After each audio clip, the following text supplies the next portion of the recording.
Hello, my name is Simon and welcome to AFC Bournemouth Analysis. Here's my take on our 2-0 defeat at Chelsea.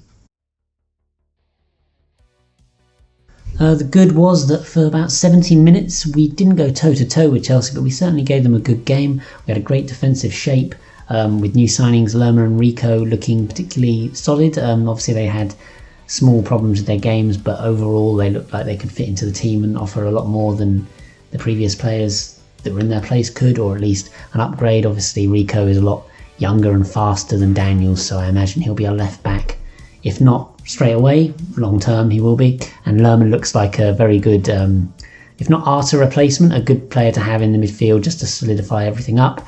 So yeah, we did our best to hold Chelsea off, but I think they're a very good team, especially this year under Sarri. They'll keep possession very well, and I think they'll pick off a lot of teams by a lot easier than they did us this weekend. Other than that, obviously we had chances. The game, maybe, obviously it could have been a lot different if we'd taken our chances.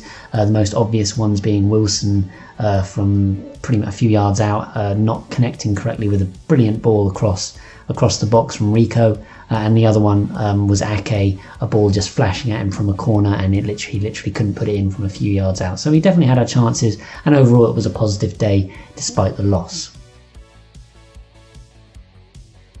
Obviously, when you lose a game like that, so tight, you do wonder whether a defensive approach was the right way to go.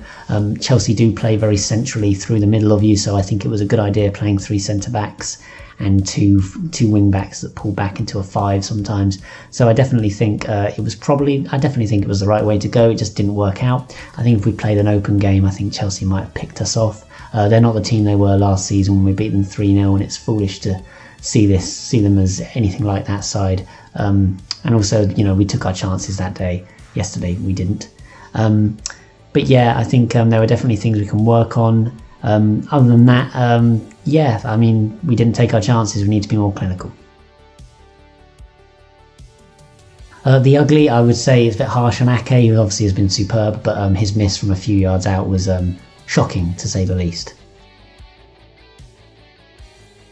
Man of the match, I think most people performed adequately, but I thought Begovic made some good saves, looked fairly assured, and I think sometimes we forget what a good keeper he is. We're never going to have a world-class keeper, but I think he was very good on Saturday.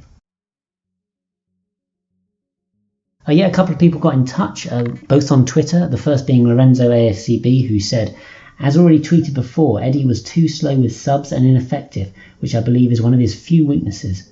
Lerma did well. Wilson keeps missing easy chances. Lewis Cook must start. His quick feet, ability to make through balls is a must-have. I love Gosling, but he can be painful to watch." I do agree that Lewis Cook, I think he should be in the first 11. I know against MK Dons in midweek he looked very out of sorts, but I think Eddie Howe in the past has played players that are out of form into form, or at least stuck with them, so it's a bit bizarre that he's not sticking with Lewis Cook, or at least giving him a chance to grow into the game, especially when he obviously has much more talent than either Sermon or Gosling, despite those two being very adequate obviously for our very good start so far to the start of the season. But Lewis Cook and Wilson, I know people were annoyed that he didn't get an England shout-up over Welbeck of Arsenal, but I do understand it, because he just misses these great chances. He did it against Everton when we could have been 1-0 up in that game, and he did it against Chelsea when we really need to take chances because we weren't going to get many on the weekend, and turns out we didn't, and we didn't take the ones we did get. So yeah, Wilson definitely needs to be more clinical. He was doing that at the end of last season, so yeah, he needs to work on his finishing, which I'm sure he's doing, but still. And then second, and finally for contributions, was AFCB Bob on Twitter, who said, "Ref bottled, sending Alonso off, and Ake missed a great chance from 6 yards."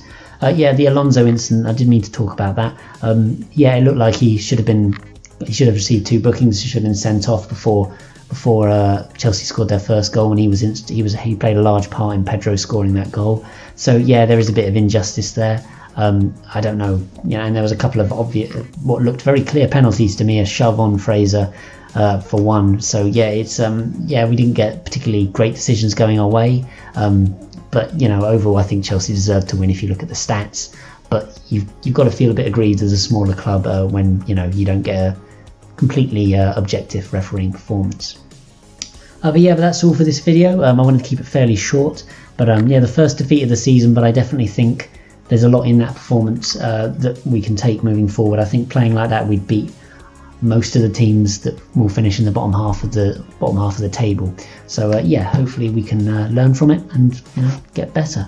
But please do contribute to AFCB Analysis. Follow me on social media. The links are in this video description and also here in text form if you want to write it out. Don't know why you'd want to do that, but you can.